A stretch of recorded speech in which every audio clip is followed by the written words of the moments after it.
Good afternoon, everybody. So you get garage devotional in the car at a soccer field on Tuesday afternoon. So apologize for the change of location. I don't know why, but I really just like doing these in the garage. I feel comfortable there. The people you see walking behind the car, it's pretty exciting. But anyway, didn't get a chance to do one this morning. Really struggled this morning, to be honest with you, with a lot of stuff, just trying to get motivated, get moving. So you get one this afternoon. Probably won't be out till Wednesday morning, but here it is.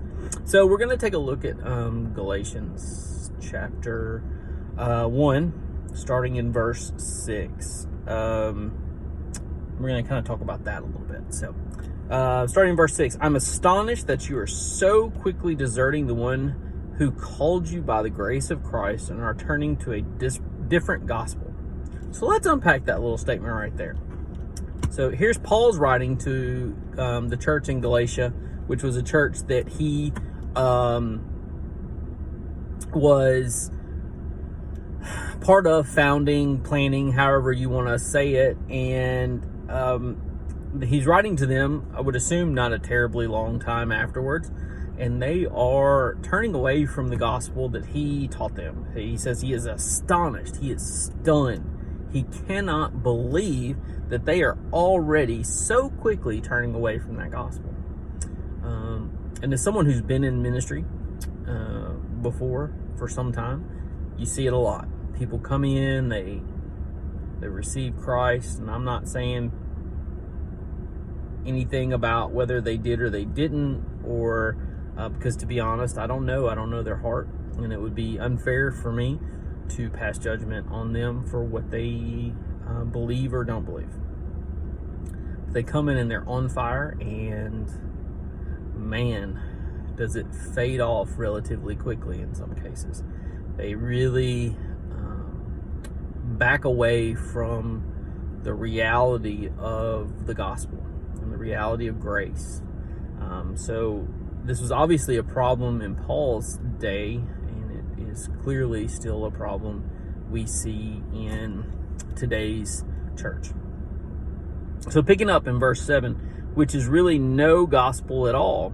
Evidently, some people are throwing you into confusion or trying to pervert the gospel of Christ. But even if we or an angel from heaven should preach a gospel other than the one we preach to you, let him be eternally condemned. As we have already said, so now I say again, if anybody is preaching to you a gospel other than what you accepted, let him be eternally condemned. Am I now trying to win the approval of men or of God? Or am I trying to please men? If I were still trying to please men, I would not be a servant of Christ.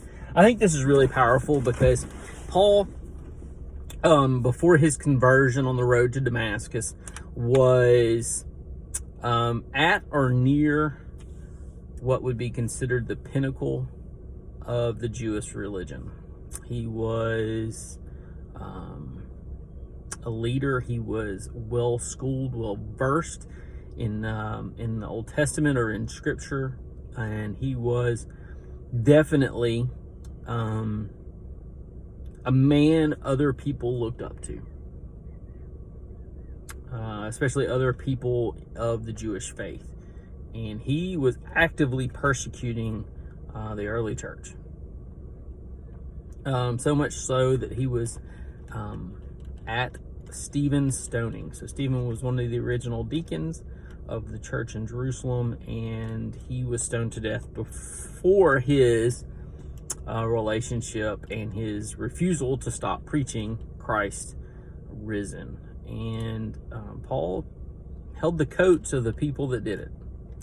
So I would say that's definitely approval from him. And he completely changed who he was. Now, that was only because of the grace of Christ. He had the approval of men, and he chose to abandon that approval for grace, for that relationship with God, because he knew that ultimately that was far more powerful in his life. The easy thing would have been for him to